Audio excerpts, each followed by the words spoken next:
Welcome, everybody, to The Monster Corner. I am Bryce Crispy, and I am joined by the one and only Cryo. What's going on, everybody? Thank you for the introduction. Thank you. It's good to be back. And as you can see, we now have our beautiful faces on the screen. We do. We have a nice layout, nice everything. It's going to be much more uniform or more practice, this one. As you guys can tell on the screen, we are going with the 5th edition monster Merrow, or Merrow. Not really sure yet how to pronounce it. I think it's Merrow. I was going to say, I think it is Merrow, but well, we're going to go with Merrow for this one. Works for me. Let's get into it. Oh, boy. All right, so here we have this beautiful fishy face. Just look at that. That's a face only a mother could love right there. Tasty. Would look really good on like a sushi roll type of situation. That's what I'm thinking. I don't know if I'd want to eat that. It's better than looking at it. That's true. I'd rather deal with a stomach ache than, that nightmare. Yeah, they are some ugly things. They are a really cool design when it comes to... Oh, definitely. They're really similar to the Sahuagin. I'm really bad at saying that one. Oh, yeah. Yeah, there's a lot of different ways to say that one. We don't talk about that one. But the difference, I think, is these have like a mermaid tail, whereas the S-fish people have legs, right? I do believe they have legs, yeah, which is actually kind of why I like the Merrow, because you kind of, like, if you walk on land, they're fucking useless, dude. Like, right? It's just like, I'm just going to stand over here. What are you going to do, fish boy? Yeah, I mean, I guess that's why they have a ranged weapon. That's like, true, if you do go on shore, like, we'll get into that, though, later. Right now, yeah, the design. This ugly bastard. Oh, man. Even though it's gross and I don't like it, it does its job, right? It's gross and I don't like it. It's exactly what it needs to be. Exactly. Right? It's half, I wouldn't say half mermaid, but technically it's just a fucking fish because, fish have tails. But I really dig the claws. Like, look at those, just absolute monstrosity. I mean, imagine getting pierced with that. Imagine how much infection is underneath those nails. Right. Like, oh god. And it's so unpleasant to look at, really but I think that's the point. Right? Yeah. You know what I mean? Yeah, because it's a corrupt mermaid at its source. At its worst. Yeah, it's supposed to be ugly. But I love the armor they give it with like the shells on its shoulders. Yeah, I think that's really smart and innovative too. Like, I mean, what else is it gonna use? Right, yeah. So I mean, I think it was the best way. I mean, you could argue like maybe like driftwood and drift metal. True, but like, right. Which, I mean, it does have metal bracers, it looks like, on its wrists there. That's true. I didn't even notice that until you said it. So that's a good point. It does have some sort of metal, which, I mean, obviously they have metal. It's Harpoon's metal. Yeah, of course. So, I mean, those bracelets, though, kind of look like they were made specifically for that creature, though. So are we talking like Merrow blacksmiths? Like, is that what we're dealing with? Because that's interesting now. They can forge. I bet they can forge. Undersea, like, heat vents? I was going to say, I was like, how the hell do you do underwater? But yeah, you make a good point. The heat vents. Yeah, that's actually a really cool, like, concept. Yeah, like an underwater city? Yeah. All right. Okay. I see. So let's get into their origin and history here. Oh, so shit, take it away. The Merrow were actually merfolk at one time, until a group of merfolk descended into the abyss and found an idol to the Demogorgon, that basically drove them insane and corrupted them and gave birth to the Merrow race. So in D&D lore, the Demogorgon, the demon god, whatever thing he is, uses them in his army. So I thought that was really cool. That is pretty cool. Look how pretty they used to be, and then they turn into that. They used to be so lovely, so like, what's the word? Like, majestic, mesmerizing, like almost like genie-esque. Yeah. You know what I mean? Yeah. Yeah, when you look at the merfolk, like, they're very soft, sleek, you know, beautiful creatures. And then the trench man. Man, meth really does a deal. Yeah, like, don't do drugs, kids. This is what'll happen to you. Fucking the Merrow or the poster children for don't do drugs. Don't do drugs, or you'll look like this disgusting fish man. Oh my god, it's like with the merfolk, it's like your lungs with oxygen, your lung on vape. Yeah. Don't do vape, kids. No matter what great flavors they have nowadays. Anyway. Look like that. All right. So yeah, I just wanted to touch on that because I thought that was kind of a cool origin for the creature. But let's get into their stats. Ooh man, I love me some stats. Now, I don't really have any grievances. Like, unlike the Knowles video, which you should go check out the Knowles video if you haven't already. Self-plug. I think it's pretty fair. Like, I don't expect it to have a high armor class. The picture doesn't assume that it would have a high armor class. I mean, where would it get like good armor? Right. You know what I mean? And you can't like, really wear like heavy armor if you're going to be swimming. Exactly, and it's just going to rust, and it's going to be all types of bad. It has a fair bit of hit points. It does look beefy. From what I remember, okay, well, it is right there. They're large, so like, yeah, they're not small. They're no pushover. Like, so I think that the hit points actually makes a lot of sense there. Oh, apparently they do have a movement speed on land. I didn't know this. Yeah, only 10 feet, which again, like, I get that. Like, they can kind of slither, I guess. It's just very slow. I assumed that they would have 0, but I guess Wizards is giving them a little more credit than they deserve. A 40 swim feet, pretty good. I mean, if you're in the water, can walk on water or walk on land. Sorry, it's a good. They can walk on water. Holy fuck! They're Jesus fish. Shit! Jesus fish! Oh my god! I didn't know Jesus was a fish. Why do you think they have those little Jesus fish on the back of cars? It's a good point. It's a good point. The more you know. You know what? Merrow or Jesus fish? Merrow or Jesus fish. You heard it here first on the fucking Monster Quarter show. Okay. Strength. I think strength makes a lot of sense. I think the only grievance that I have is you would think it would have a better dex because it's swimming. Yeah. I like they're slippery little fish are slippery little bastards, right? So I mean, I guess that these are not little. So I guess that would make sense, but I would expect a little bit more.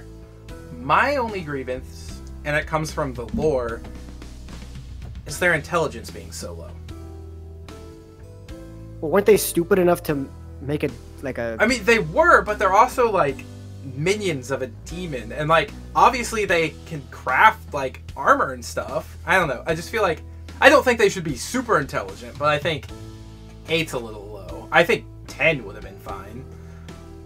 Yeah, I guess. But, I mean, I think maybe they're trying to just, because this is what D&D likes to do, basically just prove that it's not like an advanced race. Like, intelligence doesn't necessarily mean that they're stupid. It just doesn't mean that they're, like, as far ahead as regular society, which would make sense. Yeah, that does. Okay. All right. I can get that. Abyssal and Aquan, obviously, due to their history, Abyssal makes a fucking shit ton of sense. Mm-hmm. And Aquan is just the language of the ocean. Right. Amphibious makes sense. There's no grievance there. Multi-attack's awesome because it's a large creature. It's got a nice challenge rating, so it should have a bunch of harpoon attacks to do. The claws as well. But I really love because, and I'll explain it later in a little bit, but the harpoon ability that it can, you can pull it back. Oh, yeah. With a creature. I wonder why you love that. I know exactly why I love that. And I wonder why you hate it. Yeah. It's super cool, and there's not a lot of characters or creatures that have attacks like that. Obviously there's some interesting things. I think the giant frog can use its tongue to pull you in, but this is just, we're talking about a harpoon, and harpoons aren't actually a weapon you can use in the game officially, which always bothered me because I feel if you guys ever came across one. I didn't realize that wasn't an official weapon. The stat block's right there. It tells you everything. So if you were to ever find one, or you came across Merrow and killed them and took the harpoon, it gives you it gives you a function. Right. Yeah. 2d6 + 4 is pretty interesting though. It's like a spear ×2. Right. But other than that, I think it fits well. I think there's no grievances really. I agree. The intelligence, not too not too keen on it. But overall, yeah, I think it. Honestly, another thing that I just noticed, I think its charisma should just be a little bit lower because that is an ugly monster. That's true. I guess you could swap intelligence and charisma, and I wouldn't be too mad about it. Okay. Yeah. Or maybe I would say, here's my thing. I would put 8 in charisma, 9 in wisdom, and 10 in intelligence. Because I think that it's smarter than it is wise. Yeah, I don't get that. Like, it doesn't look wise to me when I see it. But it doesn't look smart either, but I think it's more advanced. I think we're basing it clearly off the fact that they're capable of forging things. Right, like, yeah, I think we really are, but like, I mean, that's gonna take some sort of brains to be like, oh, if I get this hot, it's malleable. And if I beat it in a certain way, I can use it as a weapon or armor. And they're smart enough to do that shit underwater. Right. Unless some other demon did it and just kind of equips them with it. Or they stole it. I think we're thinking about two. You know what? We might be. We might be getting too deep into this. A stat block is fine. Let's move on. We're moving on. We're stupid. We're sorry. All right. So, Merrow are not the only Merrow out there. There are also the Merrow Shadow Priest. This lovely creation was actually created by the one and only Matt Mercer. Praise be unto him. And it became an official creature thanks to the Wild Mount expansion to D&D in the 5e campaign. So basically, Mercer just took the Merrow and was like, what if this thing could shoot lightning too? And that's what we got. As Mercer tends to do, what if it could lightning? Yeah. Like, that's... What if it could do something way more deadly than it should be able to do? That's... Oh shit, I just punched my mic. That's the fucking Mercer way. And holy hell, this... Way cooler. Way cooler. Yeah. Like, can we just take a moment? I know we're here for the stat block, but can we just take a minute to just... That design. Oh boy. Like holding the harpoon with the lightning, that is just... The purple tint, I really dig. Mm-hmm. Kind of channeling his inner Volstagg there with that lightning. Cough, cough. But no, it's a really good design. It's really sleek. I like it. Yeah, I really like it. It definitely looks like they stayed true to that Merrow design. Yeah. And then it was like, okay, but what if this thing was a spellcaster?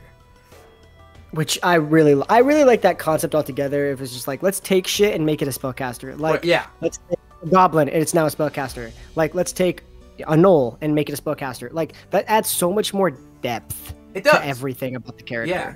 And I think I like it a lot too because it did gain, some different stats here.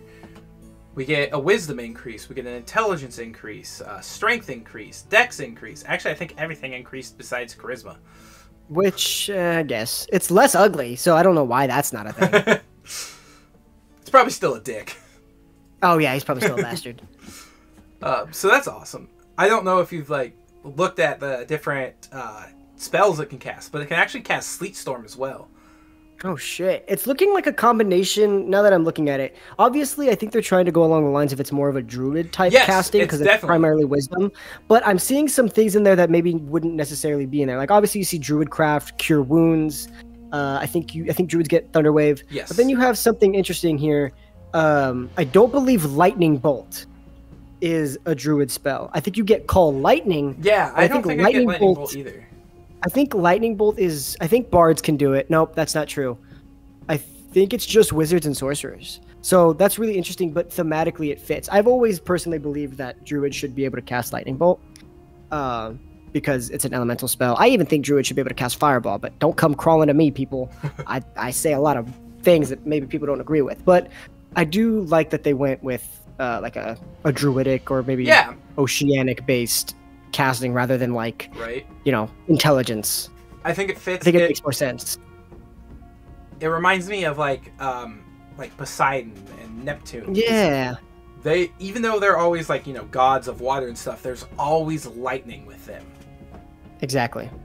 So yeah. Exactly. So yeah, I mean, this was just when I didn't even know this existed until I was researching these. I'm like, oh, there's a variant of this, and I click on it and I'm reading. I'm like, oh, this is literally a Mercer creation that they made official. I love finding stuff like that. Like, that's the dream, isn't it? To have your own homebrew crap become official. Look, man, I think that's the dream for not only every dungeon master, but for every like playable character. Right? Because you gotta think about it. With this expansion, like not only is like whatever Mercer has created in the world canon, but like those characters are canon. Yeah. Like, you know what I mean? Like those are existing entities and people you could encounter if you were gonna, you know, run a game in that world. So like I think anybody would dig for shit, just like something simple like a magical item to be like officially recognized. Like we're talking like Mercer's got like an entire world that has been solidified. But like shit, I would just love for like the squirt stick to be canon in D&D. You know what I mean? The squirt stick. Oh my god, I fucking love the squirt stick. This creature would love to use the squirt stick. It thematically fit very well. It would. He just like spritz himself when he needs it. Yeah, you know, keep himself rejuvenated. That's what the word is. All right, so we're gonna move on here to my favorite part, where we get to listen to a DM tell us about these creatures. I'm gonna go ahead and do us all a favor here. Well, ladies and gentlemen, I believe it is time to put on what I like to call the glasses of DMing. What we're going to do right now is we're going to analyze these creatures in a dungeon master format and see how we can make them a little bit interesting. So personally, once again, I've used these creatures. I'm not going to say I use them effectively, but I've used these creatures so I understand a little bit of how they play, how they work. If I remember, like I said, it turned out pretty effectively. I love the harpoon feature. Went right into Volstag's chest and pulled him into the water where he subsequently almost drowned. I turned into a lizard and bit one's head off, though, if I remember correctly. And then almost killed an ally with an ice knife. Yeah, that was not one of my finer moments. I was new. I was very new. You were super new. It was like, episode 4. It was, yeah. You've grown so much. Makes my heart proud. But seriously, I used them in a underground sewer offshoot. So basically, what I had. This is kind of also delving in a little bit into the behind the scenes of Double Advantage for anybody who's curious. But basically, they had entered through the sea into the sewers somehow via a grate system or however, and then found this like offshoot that they could get through to kind of have this like home base. And so they were basically like rummaging through the sewers and just like stealing from ships and compiled a bunch of shit and kind of had this base where they were living in, and they stumbled across it, and then, you know, a combat ensued.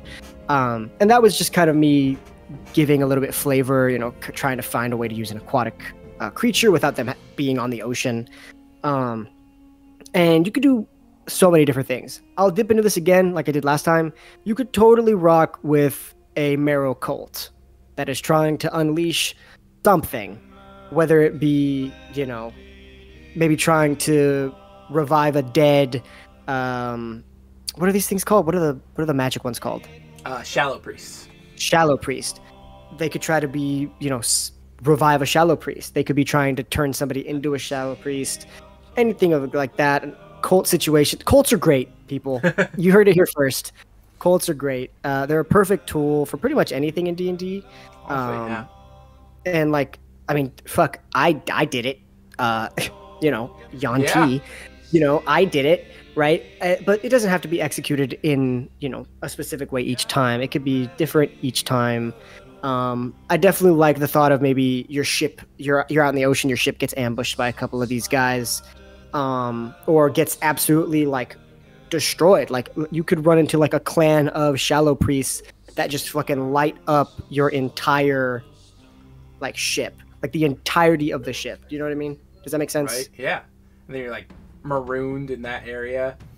Yeah. Or like not even like that. Like it could like destroy it so much that like it's just like it's still like traveling, but like not perfectly. Okay. Or it just so like it stunts your travel, or even like instead of sinking, you're just kind of stranded, like out in the middle of the ocean. Like it's not moving. It's like not moving. Like they destroy your sails or something. Like it's not moving, which then could lead into a bigger problem. Like now you're kind of open for attack at any direction. Right. You could use it as like you could use it as a setup. Like okay, they've totally fucked your ship up, and now pirates have come and are going to kidnap you, which is a problem. Or they could kidnap you. That would be interesting. You know, or you know, they're just trying to kill you or eat you or whatever. I know that some people have talked about like using like water walking to explore like underground stuff. You can get ambushed like that, you know, underwater. Then they're in their own terrain, and now you're kind of at a disadvantage. I don't know how the hell lightning bolt works underwader. Let's not talk about that. Everything? It should, in my opinion. But executes the entire, you know, 60 somebody's like, with the power of lightning, I will like just everybody's dead. Like besides like him probably, because he's the user. He's just like, ooh, shit. Ooh, that was a bad idea. But hey, at least I'm alive. Yeah. But yeah, I'm trying to think more too. I think, I don't know. There's in my mind, and obviously I guess I'm not too creative today because I had some good ideas last time. But realistically, there's only a few things you can do specifically because of how you have to keep them to water. Right. Like, yeah. You have to keep them to water. So, like, if you're nowhere near water, these things are useless, more or less. That 10 movement speed, though? That 10 movement speed, yeah, they get on land, they're going to get fucking hunted before they can get anywhere. You know what I mean? I guess, like... You just keep backtracking 20 feet and casting ranged moves. Yeah, or bow and arrow. Right, yeah. I guess, like, a cool thing, like...